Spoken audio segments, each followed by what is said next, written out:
네, 여러분 안녕하십니까. 지난 시간에 잠깐 이제 이번 시간에 할 거를 예고를 좀 해드렸었죠. 아주 명언 가운데에서 하나를 제가 뽑았었죠. 원하는 모래 위에 기록하고 은혜는 돌 위에 기록하라. 뭐 이런 얘기 많이 들어보셨을 거예요. 이게 이제 이 비슷한 얘기를 벤자민 프랭클린이란 미국의 이 건국의 아버지 중에 한 사람이죠. 그 사람이 이제 했다는 비슷한 말을 했습니다. 이 얘기가 더 많이 유행한 것 같은데, 손해 본 일은 모래 위에 기록하고 은혜를 입은 일은 대리석 위에 기록하라. 뭐 멋있어요. 여기 이제 손해 본 일 대신에 내가 받은 상처는 모래 위에 기록을 하라. 그렇게 하는 경우도 있고, 그런데 이제 단어가 어떻든 의미는 대동소이한 거겠죠. 그러니까 쉽게 말해서 내가 받은 피해는 남이 나에게 잘못한 피해 있잖아요. 그거는 모래 위에 적어서, 모래라는 게 그냥 모래가 아니고 바닷가 모래 위에, 여러분 우리 다 알잖아요. 바닷가에다 이렇게 글을 적으면은 바닷물이 해서 나가면서 없어지잖아요. 네. 거기다가 이제 나는 누구를 사랑한다 있으면 안 됩니다. 바로 없어지니까. 이런 식으로 흔적도 없이 사라지는 것처럼, 그러니까 내가 받은 피해는 이렇게 흔적도 없이 사라지는 것처럼 생각하겠다. 다른 사람이 나에게 잘못한 것은 난 잊어버리겠다. 이런 얘기예요. 그런가 하면 타인에게서 받은 은혜는 대리석 같은 돌 위에 써가지고 영원히 기억하겠다. 기억하라고 이제 권하는 거죠. 지금 이 얘기 들으면 생각나는 게, 한국인들이 조상들의 무덤 앞에다가 비석을 세워놓고, 조상의 이름 혹은 벼슬 했으면 벼슬, 또 어떤 일을 했는지 뒤에다 또 작은 글씨 쫙 적어 놓잖아요. 그렇게 하면서 이 조상을 영원히 기억하겠다는 그런 게 지금 연상이 되더라고요. 특히 한국 사람들은 되게 유교적인 사고를 하는 경우에는 그런 큰 비석을 만들어가지고 조상들 이름을 좀 넣는 거, 이걸 굉장히 좋아하죠. 그거 왜 그런 거니? 이전에 조선시대나 혹은 그 뒤에도 비슷했습니다만, 가장 큰 효는 뭔가 하니 입신양명이에요. 쉽게 얘기해서. 내가 과거에 아들을 태어나서, 딸의 효는 별로 언급을 하지 않습니다. 아들을 태어나서 효를 바치고, 내가 반드시 양반이 사대부인 경우에는, 귀족인 경우에는 이 벼슬을, 과거 시험을 봐서 벼슬을 하는 게, 그게 양명. 그게 가장 좋은 효입니다. 거기서 안 끝나요. 그걸 또 기념하기 위해서 큰 비석에다가 도승지, 이름 쓰고, 이런 식으로 돌에 새겨 넣어가지고, 영원히, 저는 그걸 보면은, 이거야말로 이 유교인들의 그런 이 죽음 극복 방법 아니겠는가. 유교식의 영생이 아니겠는가. 왜? 유교라는 거는 내성이 없다고 그랬잖아요. 네. 죽으면 그만이에요. 한국 사람들이 죽음 뒤의 삶에 대해서 부정적으로 보는 이유 중에 하나가 바로 이런 유교적인 영향이라고 그러고, 제가 기회가 있을 때마다 얘기를 했었죠. 네. 이런 내상은 없는 유교인이지만, 우리 인간은 끊임없이 그냥 계속 존재하고 싶어 하는 그런 욕구가 있습니다. 네. 그런 욕구가. 근데 난 유교인이야. 공자님이 내세는 없다고 그래서. 그럼 어떻게? 내 이름이라도 영혼이 남겨야 되겠다. 어디에? 돌에다가 남겨. 묘비, 돌에다가. 장어모에 꾸미고, 거기다 내 이름 딱 쓰면은, 이게 계속 나는 살아남는 거 아니냐. 이런 식의 생각을 한 것 같아요. 또, 그 다음에 유교인들의 영생은 간접적인 영생이라고 제가 맨날 얘기를 하는데, 뭔가니 저거예요. 아들의 기억 속에서 영생하는 거예요. 네. 내가 나의 영혼이 영생하는 게 아니라 영혼이 영생하는 게 아니고, 딸이 아닙니다. 아들이 정기적으로, 주기적으로 해주는 제사를 받을 때 아들의 뇌리에서 내가 기억되길 바라는 거예요. 그게 유교식의 영생입니다. 그래서 이 유교는 불교나 기독교하고는 좀 다른 영생법을 갖고 있다고 얘기를 했었죠. 그래서 유교인들이 이 제사 못 받아 먹으면 큰일 나는 줄 알았거든요, 이전에는. 그러니까 자기 아들이 없으면 조카 끌어다가 양자로 삼아가지고 재산도 주면서 제사하게 만들었잖아요. 제사 없으면 자기는 이거는 내 존재가 완전히 이 지상에서 없어진다고 생각을 해가지고 너무 그게 무서웠던 거예요. 그게 60년대만 해도 어떤 일이 있었는가 하니 기독교 믿는 며느리는 난 못 받아야 되겠다. 이러는 거예요. 왜? 저 며느리가 오면은 나 제사 안 지내줄 거 아니냐? 안 된다. 그게 실제로 그랬었어요, 정말로. 네. 그리고 이전에 페르나 좀 버릇없는 아들이 부모 보고 그런 유협을 하는 것도 있어요. 아버지 나중에 아버지 제사도 안 지낼 거야. 안 지내줄 거야. 돈 상속을 안 해주면 이러면 또 겁을 먹습니다. 또 부모들이. 그 제사에 관해서 재미있는 얘기가 많은데 어떻든 제가 지금 너무 많이 옆으로 샜네요. 다시 주제로 돌아가겠습니다. 제가 말씀드렸던 그 이야기와 매우 유사한 말씀이 중국의 그 책이죠. 책은담에도 나옵니다.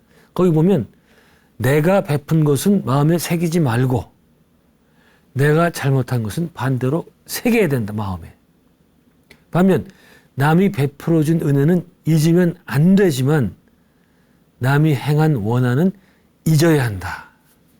뭐 거의 비슷한 얘기인데 아까 얘기보다 좀 더 이 폭이 넓습니다. 의미가. 여기서도 남으로부터 입은 해악은 잊어야 하지만 받은 은혜는 꼭 기억해야 된다라고 말하고 있죠. 같은 겁니다. 근데 여기서는 조금 더 나아가서 내가 남에게 베푼 것은 잊어야 하지만 남에게 잘못한 것은 잊지 말아야 한다. 참 철저한 이타주의적인 그런 가르침이죠. 이런 좋은 책을 쓴 중국인데 요즘에 중국의 정치나 중국 사람들이 하는 거 보면 중국 사람 다 그런 건 아닙니다만 하는 거 보면 참 무색해요. 또 이렇게 좋은 책들이 나온 나라인데 왜 그렇게 안 살까? 이제 농담입니다. 그냥 넘어가겠습니다. 참 철저한 이타주의적인 정신. 근데 저는 다 좋아요. 근데 과연 이게 실은 가능한 일까? 그런 의구심을 떨칠 수가 없어요. 왜? 우리는 그 반대로 하잖아요. 반대로. 저도 반대로 해요. 남이 내게 손해를 끼치거나 위해를 가하면 우리는 불같이 화를 내면서 복수를 다짐하고, 뭐 복수까지 갈 것도 없어요. 뭐 주차 앞에서 차가 조금만 늦게 가도 저 자식이 저거 왜 저래 갑자기 끼어들면 미쳤나? 제가 지금 방송에 나서 욕은 할 수 없고 욕 많이 하죠. 참 운전하면서 욕 안 하면 성인이에요, 성인. 제가 이제 운전하다 욕을 많이 하면 제 자식들이 어릴 때 왜 아빠는 운전하면서 욕을 하냐고 이러는데 자기들이 운전할 때 똑같이 하더라고요. 어쩔 수가 없어요. 어쨌든 예를 들어보면 만일 동업하던 친구가 나 몰래 사업자금을 모두 갈취해가지고 도망가서 이런 경우 많죠. 동업 안 하는 게 좋습니다. 그래서 참 힘들어요. 동업은 아주 성숙한 영혼이나 할 수 있는 거라고 저는 봅니다. 돈 앞에서 사람은 아주 다 이기적이 됩니다. 어떻든 그렇게 돼서 내 집은 차압당하죠. 수억의 빚을 지게 되죠. 그럼 이럴 때 우리는 어때요? 그건 옛날 말씀에 나한테 해양한 그 해악은 잊어버리라고 해서 잊자. 이렇게 하는 사람이 100명 중에 1000명 중에 10,000명 중에 한 사람이라도 있습니까? 안 그러죠. 우리는 어떡합니까? 다른 사람은 몰라도 저놈, 저 동업자, 저놈은 내가 가만히 안 놔두겠다. 반드시 붙잡아다가 복수를 하고 그를 파멸시키겠다. 이렇게 하잖아요. 그래서 그런 적개심과 함께 허망한 마음, 이 분한 마음을 갖고서 매일 술 마시고 잠을 설치고 치를 떨지 않습니까? 자, 그런데 다시 본론 돌아가면 책은담 같은 그런 책을 보면 근데 우리처럼 이렇게 행동하지 말고 이런 복수의 마음이나 이런 파괴적인 마음을 조금도 갖지 말라고 권하지 않습니까? 제가 이건 될 일이 아니라고 그랬죠. 언감생심이라고 그랬죠. 그래서 저는 이런 것들을 실천에 옮기는 것은 저는 불가능하다고 봐요. 그리고 대단히 어려운 일이다. 뭐 불가능하지 않다면, 할 수 있다면 굉장히 어려운 일이다. 이렇게 어려운 일이니까 저렇게 고전 같은 데 얘기가 나오죠. 예? 이게 쉬웠다면 고전 같은 데서 얘기 나오겠습니까? 예? 뭐 부부간의 사랑을, 이런 얘기는 너무 워낙 당연한 얘기인 게 고전에 안 나오잖아요. 우리가 못 지키는, 잘 못하는 일, 이런 어려운 일들이 바로 그렇기 때문에 사람들이 그런 함정에 빠지는 것을 피하게 해주려고 고전에서 조언해주고 있는 거 아니에요. 그렇죠? 그래서 뭐 고전에서 말하는 거, 또 세계 종교에서 말하는 거, 이걸 우리 실천에 못 옮긴다고 크게 낙담할 필요가 없습니까? 그만큼 어려워서 그렇게 최고의 책에 나오는 거니까, 예, 우리 그렇게 못 삽니다. 자, 어쨌든 이런 주장, 그러니까 남이 끼친 해는 잊어버리고 남이 나에게 베푼 은혜는 꼭 기억하라. 이런 주장은 제가 누누이 얘기하지만 세계 종교들이 주장하는 바와 상통한다. 제가 뭐 이건 누누이 얘기했던 거죠. 불교나 기독교 같은 세계 종교에서 나에게 해를 끼친 사람을 무조건 용서하고 사랑하라고 가르치는 거. 근데 잠깐 생각해 보시면 삶의 여러 분야에서 이렇게 얘기하는 건 종교밖에 없어요. 다른데 뭐 정치, 경제, 뭐 교육, 어디서 나에게 해를 끼친 사람을 용서하고 사랑하라고 가르친 데가 어딨습니까? 종교는 일상생활에서와는 완전히 반대되는 얘기를 해요. 종교 길을 가는 게 그래서 어렵습니다. 철학에서도 이런 얘기 안 하죠. 근데 이제 문제는 많이 했던 얘기입니다만 종교에서는 이렇게 살라고 우리에게 얘기는 하는데 왜 그렇게 살아야 되는지 합당한 이유를 밝히지 않았다. 그래놓고 무조건 용서하래요. 그러니까 우리가 평범한 우리들은 그 가르침을 따르기가 어렵죠. 내 아들을 죽인 저 녀석을 어떻게 용서를 합니까? 미국 TV 히스토리 다큐 채널 보면은 미국 이 법정을 이제 찍은 현장 화면이 나오거든요. 거기 내 아들을 죽인 범인이 나와 있어요. 근데 그 녀석이 뉘우치지도 않아. 그리고 뭐 피식피식 이렇게 이상한 얼굴 모습을 보이고 말이죠. 근데 이 아버지가 자기는 내가 믿는 기독교를 내가 정식으로 정말 따르기 때문에 너를 용서한다. 이러거든요. 이런 식으로 종교를 가진 사람만이 이런 일을 할 수가 있어요. 그렇지만 이 사람도 내가 왜 용서해야 되는지 몰라요. 근데 다만 예수님이 그렇게 얘기했으니까 그냥 용서하는 거예요. 신의 뜻이라고 생각하기 때문에. 근데 물론 이제 그렇게 원한을 낳고 이런 말씀이 있으니까 이제 용서하는 그런 것도 있겠지만, 그러나 이거를 까르마 법칙으로 입장에서 보면은 많은 부분이 설명이 되겠다. 제가 이 얘기는 중요하기 때문에 이전 강의에서도 한두 번 한 적이 있습니다. 근데 여러분도 아시겠죠, 이제? 제가 설명 안 드려도 지금까지 제 강의를 쭉 들었다면 아마 여러분도 답을 금세 알 수 있을 겁니다. 자, 까르마 법칙에 따르면 내가 이번 생에 어떤 사람에게서 일정한 해악을 받았다면 그것은 내가 이전에 어떤 생이 될지 모르지만 그 사람에게 그만큼 잘못했기 때문에, 그래서 그 사람은 그거를 보복하려고 이번 생에 나에게 저런 나쁜 짓을 한 것, 이런 그걸 알 수 있다 이거예요. 까르마 법칙에 따르면, 까르마 법칙이 그때 뭡니까? 모든 것에는 원인이 있다고 그랬죠. 그러니까 내가 지금 어떤 그 해악을 입었다면 여긴 분명히 원인이 있겠다. 그리고 그 원인은 이전에 어느 이전이 될지 모르지만 내가 이런 과를 받을 만한 원인을 만들었다.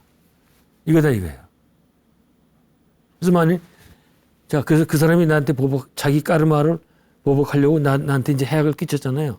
이럴 때 만약 이 까르마를 없애려면 내가 해악을 받았으니까 기분이 나쁘고 이제 나도 보복해야지 이런 생각이 들죠. 근데 이 까르마를 없애려면 그 사람이 나에게 행한 것을 감내하고 그냥 수용하고 더 나아가서는 그를 용서해야 된다. 그 다음에 중요한 것은 그를 향해서 복수하겠다는 그런 마음을 가져서는 안 되겠다. 왜? 아시겠죠? 내가 복수한답시고 똑같은 일을 그에게 하면 그것은 다시 까르마를 짓는 일이 되기 때문에. 그럼 어떻게 되죠? 그러면 이제 그때는 또 그 사람이 안갚음을 하겠다고 그런 마음을 갖게 되겠죠. 그렇게 되면 서로가 되갚는 일이 반복적으로 일어나서 서로를 해치는 일이 끊이지 않겠다. 이게 이제 악순환의 반복이 되겠죠. 그래서 세계 종교에서는 복수, 너 안 된다. 무조건 용서. 네. 사실 용서라는 것도 용서라고 말할 것도 없을 것 같아요. 왜 그런가니? 내가 받은 걸 받았는데 뭘 용서를 해요? 그렇잖아요? 네. 당연한 거 아니에요. 내가 잘못해가지고 내가 받은 건데 내 벌을 받아야죠. 네?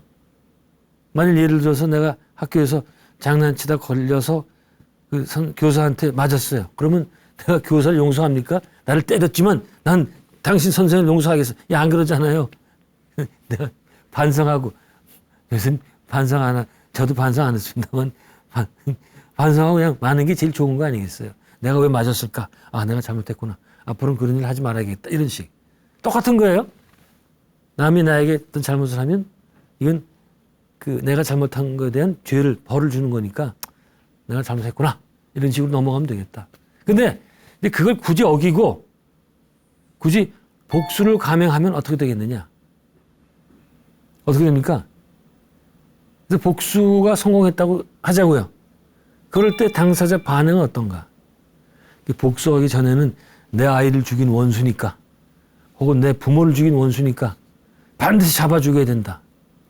그래서 뭐 10년 동안 20년 동안 칼을 갈고 그 원수를 쫓아다녀가지고 막상 원수를 죽이는 일에 성공을 했어요. 그러니까 그때 어떤 일이 벌어지느냐. 근데 이제 이런 일은 우리가 실제로 겪을 수 있는 일은 아니잖아요. 그래서 영화 같은 데서 이제 보면 영화도 이제 상당히 사실적으로 묘사를 잘 하니까 제가 이제 중국 무협 영화를 많이 들었었죠. 참 무협 영화의 단골 메뉴가 그거 아닙니까? 자기 스승의 원수를 갚는 거, 혹은 부모의 원수를 갚는 거. 그래서 20, 30년 동안 칼을 갈고 뭐 이래서 간신히 찾아내서 그 원수를 그것도 이제 영화 마지막에 나와서 한 10분 동안은 싸우다가 이제 마지막에 그 원수를 죽이죠. 참 지루해요. 그 10분 동안 싸우는 거 보려면 결말을 뻔하거든. 주인공이 이기니까. 네? 그거 보려고 그냥 10분 동안 보고 앉아 있어야 돼요. 그래서 저는 안 보는데 또 그게 또 그 장면이 안 되면 사람들이 또 안 본대요. 뒤에 마지막에 혈투가 있어야 된다는 거예요. 어떻든 그래서 원수를 죽인 주인공이 항상 보면 시원하다. 아주 100년 보고 체중이 내려간다. 이런 식의 아주 좋은 감정을 갖기보단 뭔가 얼굴이 찝찝하다는 식으로 표현되는 경우가 많아요. 우리 스승님의 원수를 갚았다. 이러지만 뭔가 얼굴은 그냥 그렇게 좋은 표정이 아니에요. 네. 그렇게 죽이고 싶었던 철천지 원수. 철천이라는 뜻도 아시겠죠? 예. 뚫을 철자에다가 하늘천. 하늘을 뚫을 만큼의 그런 원수. 또 불구대천의 원수. 그게 뭐예요? 불구대천. 아니 불자에다가 같이 이렇게 받드는 거. 그러니까 하늘을 같이 받들지 못할 그런 원수다 이거예요. 불구대천의 원수. 아주 정말 지독한 원수예요. 이건 부모를 죽인 그런 사람 보고 이제 이런 표현을 많이 하죠. 철천지 불구대천의 원수. 그런 원수를 처단했는데 시원한 감이 들지 않고 마음 한켠에 공연한 일 한 거 아닌가.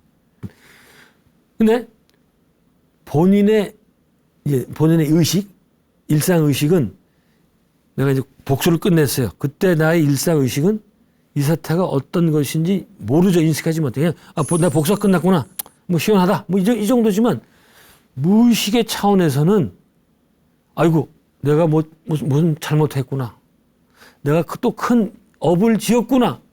그런 느낌을 가진 것 같아요. 그러니까 얼굴이 찝찝하고 뭔가 시원하지 않은, 예? 그러니까 의식은 몰라. 의식적으로 몰라. 무의식은 알거든요. 무의식은요,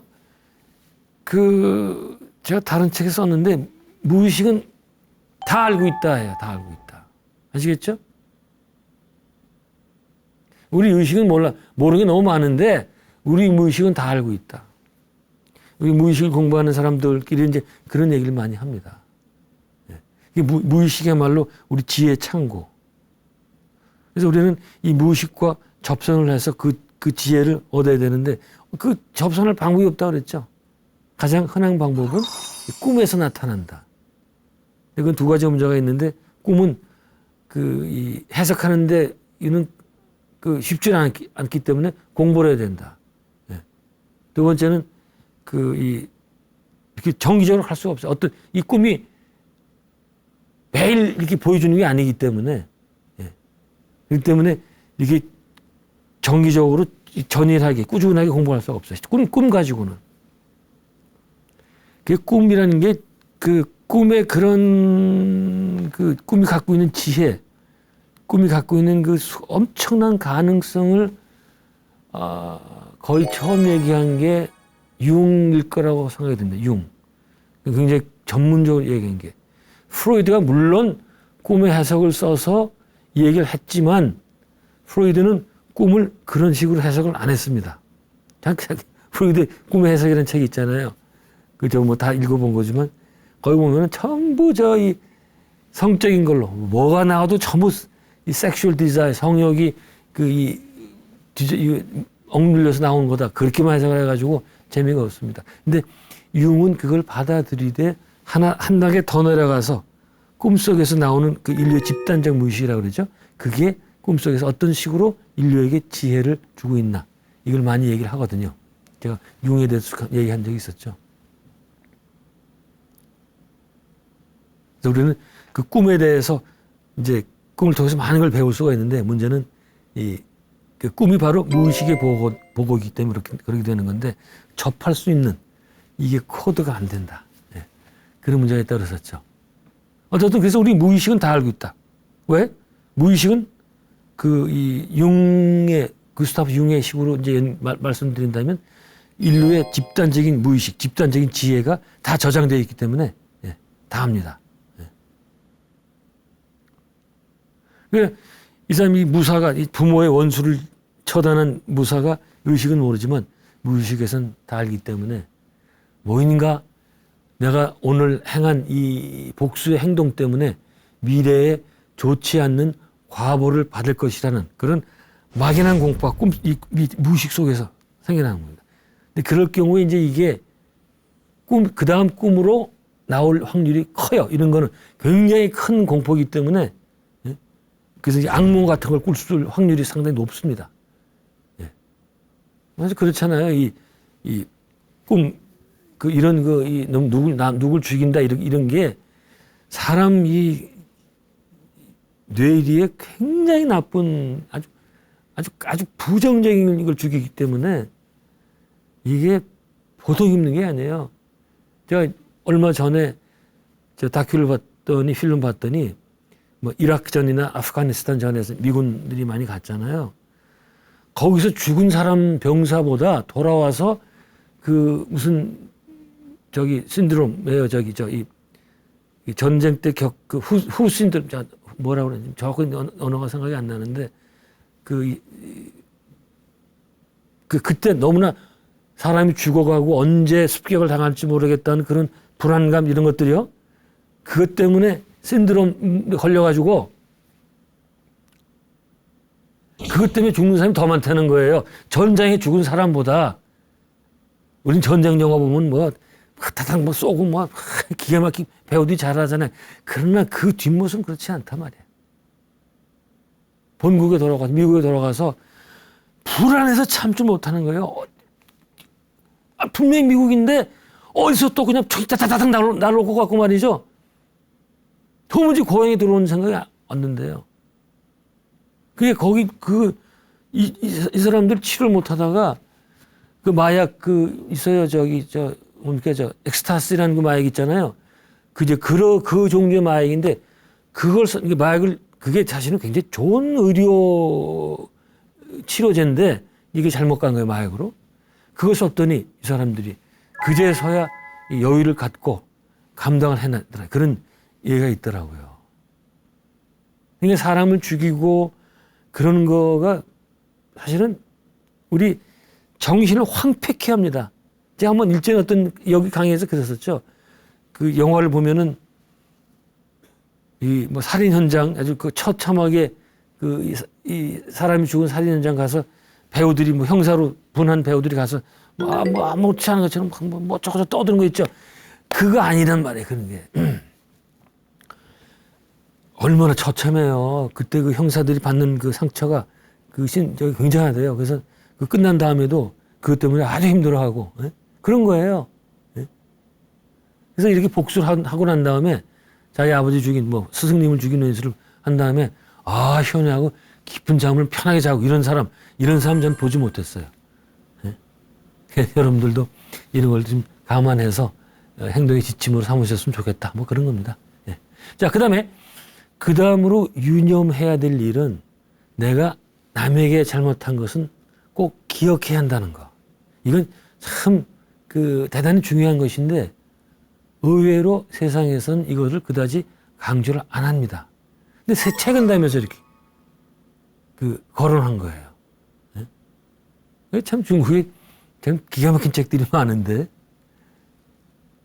자, 우리는 참 현실적으로 받은 상처는 잘 기억하지만 남에게 준 상처는 잊어버리거나 대수롭지 않게 생각하는 경향이 강하죠. 이게 이제 가장 대조적인 게 한국하고 일본 사이의 관계 아닙니까? 우리 일본한테 얼마나 당했어요. 임진왜란 때부터 말이죠. 일본 사람들은 임진왜란 때 당한 거에 대해서 우리한테 얼마나 피해를 끼친 데서 생각도 아예 없어요, 거기는. 그게 조금 아는 일본 사람이 그러더라고요. 일본도 그랬지만 병자호란 때도 그러지 않았나? 병자호란 때 여진족한테는 왜 아무 얘기도 안 하냐? 그런 얘기를 하더라고요. 참, 이제 여진족이 없잖아요, 지금. 근데 그때 일본 친구가 그런 얘기가 있어요. 내가 발을 밟히면 밟은 사람이 아프냐? 밟힌 사람이 아프냐? 당연히 밟힌 사람이 아프죠. 아픈 사람은 기억을 하지 밟은 사람이 무슨 기억을 하겠냐? 이제 당연히 일본 사람들은 밟은 입장이기 때문에. 이게 인지상정이에요. 그렇지만 우리는 내가 받은 상처는 저 녀석이 어떻게 나한테 이럴 수가 있어? 그래서 막 붕괴를 하죠. 그죠? 그렇지만 자신이 남에게 행한 해악은 그까짓 그럴 수도 있지 그건 조금 양심 있는 친구는 미안하긴 하지만 나도 당시에는 어쩔 수 없었어. 그런 식의 태도를 취하죠. 이런 식으로 인간은 기본적으로 또 실존적으로 자신이 행한 실수나 악은 기억하기 싫어하고 인정하기 꺼리는 그런 경향이 있습니다. 이건 어쩔 수가 없어요. 제가 지난 어떤 강의에서 그랬죠. 자신의 단점을 수용하는 일은 정말 쉬운 일이 아니다. 그런데 카르마 법칙의 관점에서 볼 때 자기가 행한 해악은 반드시 회개해야 하고 또 그에 대한 과보를 받아야 한다면 달게 받아야 된다. 왜? 그렇게 안 하면 나중에 그에 상응하는 해가 나에게 오기 때문에.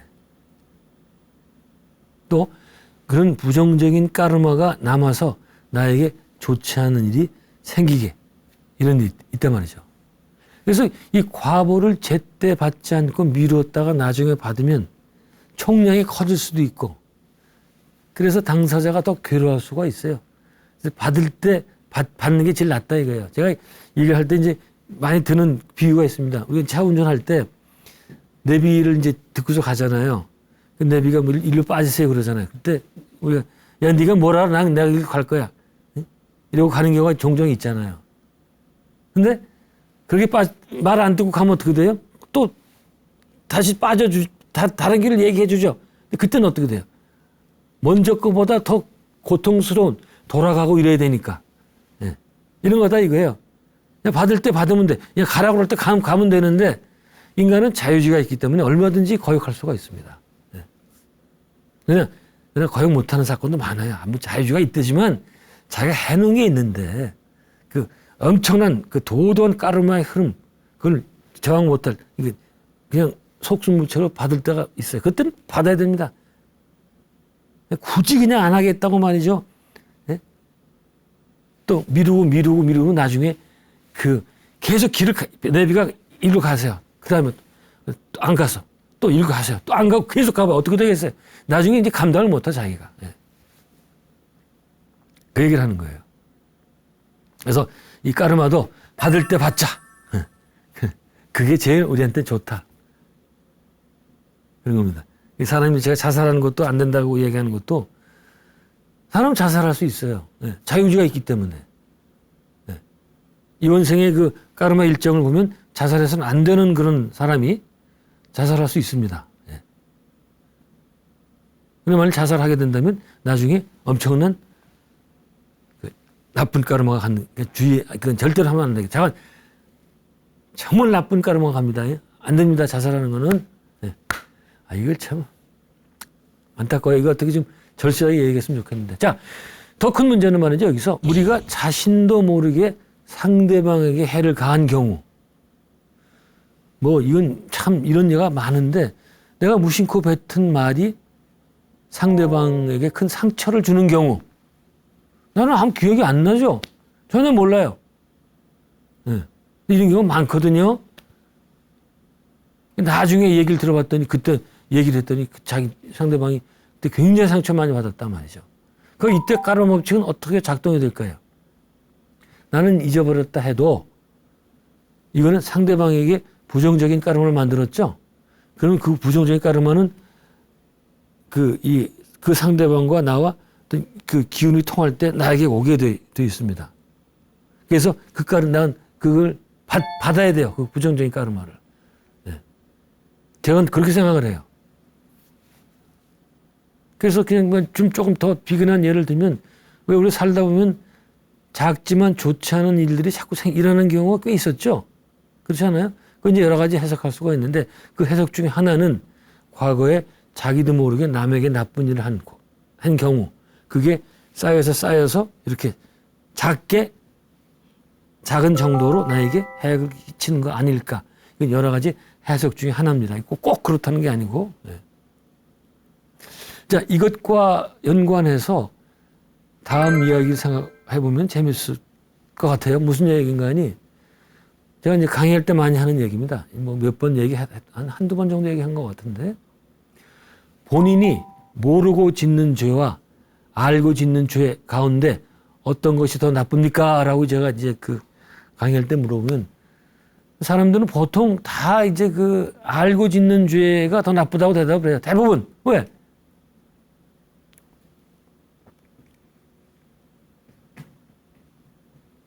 이유가 간단하죠. 모르고 죄를 짓는 것은 무지해서 그럴 수 있으니까 그렇게 밉지 않은데 알면서도 죄를 짓는 것은 참 우리가 보기에 뻔뻔하다 이거예요. 그래서 알면서 죄를 짓는 게 더 나쁘다. 이렇게 얘기를 하는데 그 얘기는 틀린 것은 아닙니다. 그러나 한 번만 더 생각해 본다면 사실은 모르고 짓는 죄가 더 나쁘다. 훨씬 더 나쁘다. 왜? 알고 짓는 죄는 언젠가는 우리가 회개해서 뉘우쳐가지고 벗어날 수 있지만 모르고 짓는 죄는 참여할 수 있는 기회가 없기 때문에. 그렇죠? 아까 제가 좀 전에 들은 예 가운데 그냥 뚝 뱉은 말이 상대방에게 이 마음의 상처를 주는 거. 이건 우리가 알 수가 없잖아요. 우리가 만약에 빨리 알고 거기서 잘못했다. 참여를 하면 까르마가 생기지 않습니다. 그거는. 근데 모르고서는 이제 그 말 때문에 저 사람은 상대방은 꽁한 마음으로 계속 갖고 있고 그 마음이 또 커지잖아요. 나중에 이 기운이 통할 때 이 꽁한 그 마음이 전달이 되면 나는 나에게 그런 나쁜 일들이 일어나게 된다. 따라서 그 반면에 모르고 짓는 죄는 이런 식으로 그 죄에서 벗어날 가능성이 희박해진다. 어떻든 자 이렇게 보든 저렇게 보든 우리는 바르고 진정한 삶을 살기 위해서는 상당한 지성이 필요하겠다. 왜? 자기 단점을 인정하고 또 자기가 모르고 지은 악까지 인정하려면 상당한 수준의 이 지성이 필요하다기 때문에 그렇게 저는 생각합니다. 제가 이전 그 강의에서 이거를 칼 융의 그림자 이론으로 설명을 했죠. 우리 단점은 우리 성격 뒤에 숨어서 그림자처럼 숨어서 보이지 않는다. 그래서 이 칼 융의 이론도 마찬가지입니다. 우리가 인격의 완성을 이루기 위해서는 내가 내 성격 뒤에 감춰놓은 나의 단점, 나의 이 안 좋은 성격, 이것을 expose, 이게 펼쳐서 그걸 내가 직면하고 받아들여야 된다. 이렇게 얘기를 해요. 그 제가 말씀 많이 드렸으니까 됐고. 자, 그 다음에 고려해야 될 것은 말이죠. 자기가 행한 선행. 이거에 대해서는 세간에서 별로 그렇게 중요하게 생각 안 하죠. 나 최근 다니면서 아주 잘 언급하고 있습니다. 뭐 어떻게? 요점은 자기가 행한 선행은 서둘러서 잊어버려라. 참 멋있는 얘기죠. 잊어버려라. 앞에서는 타인이 나에게 행한 해악은 모래 위에 쓰라고 했는데 같은 식으로 자기가 타인에게 베푼 은혜 역시 이런 식으로 바로 지워지게 해변에 모래밭에 쓰라 이렇게 하고 싶은 그런 마음이 듭니다. 이거는 까르마 법칙의 입장에서 보면 당연한 거예요. 왜? 내가 누구에게 선행을 베풀었죠.